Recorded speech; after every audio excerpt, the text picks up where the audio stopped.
Hello and welcome back. This is video number 7, and this is going to be all about testing. So in other words, how do you make it work? How do you make sure that everything that you set up actually works? Because the worst thing is setting up all the technical aspects, and then when you launch it, you haven't tested it, and it doesn't work. And then the customers get frustrated, and then you have to figure out all that. So this is what you need to do to test.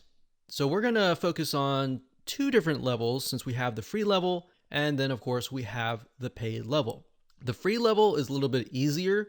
All you have to do is get access to the register page. Now if you install WooCommerce, typically it will install certain pages like this one right here. So if I go to the register page, so I go under page, find the register page, scroll down, and you're going to see this.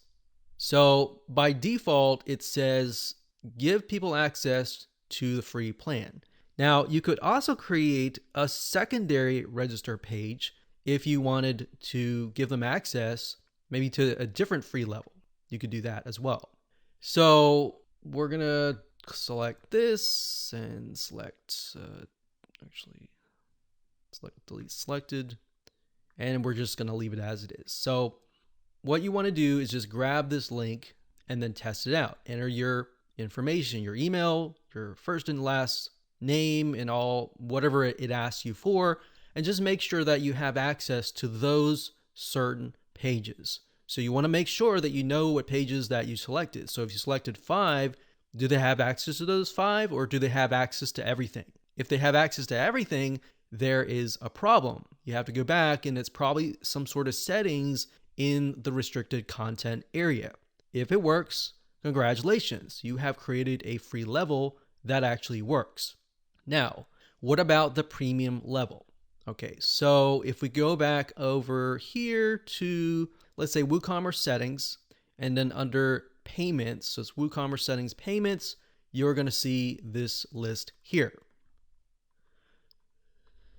Now, there are a variety of different things on this page, but for the most part, most of you are most likely going to use Stripe or PayPal, or you might use both. Now, in this case, we are simply using Stripe, so I'm going to show you how to go about testing it. Now, if you click on Manage, I'm not going to show you those details because this is a live site, but with Stripe, it actually walks you through step by step. You simply will need to get your secret keys and your webhooks and all of that, and it actually talks about it through Stripe. Stripe is actually a really good resource. They're very good at their documentation. So if you ever get lost, they actually have a lot of really good information. So once you've activated your Stripe, whether you did it yourself or you hired somebody to do it, then the next step is to get some test credit cards. So here's what I mean by that. If you go to stripe.com, and it'll be stripe.com/docs. So let me scroll down here so that you can see it better like that. Okay, so what we're going to do here is you go to stripe.com/docs/testing. Stripe.com/docs/testing. You go here and you want to look for some test credit cards. So if you scroll down about 1/4 to the bottom, you'll see card numbers, and you'll see Visa cards, MasterCards, American Express, Discover. So you can test all of these if you want to. Me personally, I would just simply test one, and then of course, see if it actually goes through. Now, in order for this to succeed, your Stripe account needs to be in test mode.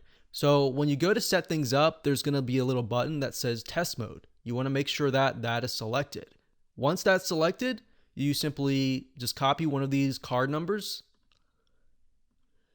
And then of course it says CVC, any 3 digits, or date, any future date. So all you have to do is simply enter these. So what we need to do is simply go to the product that we created earlier. And then, let's see, let me go up here so that we can zoom in.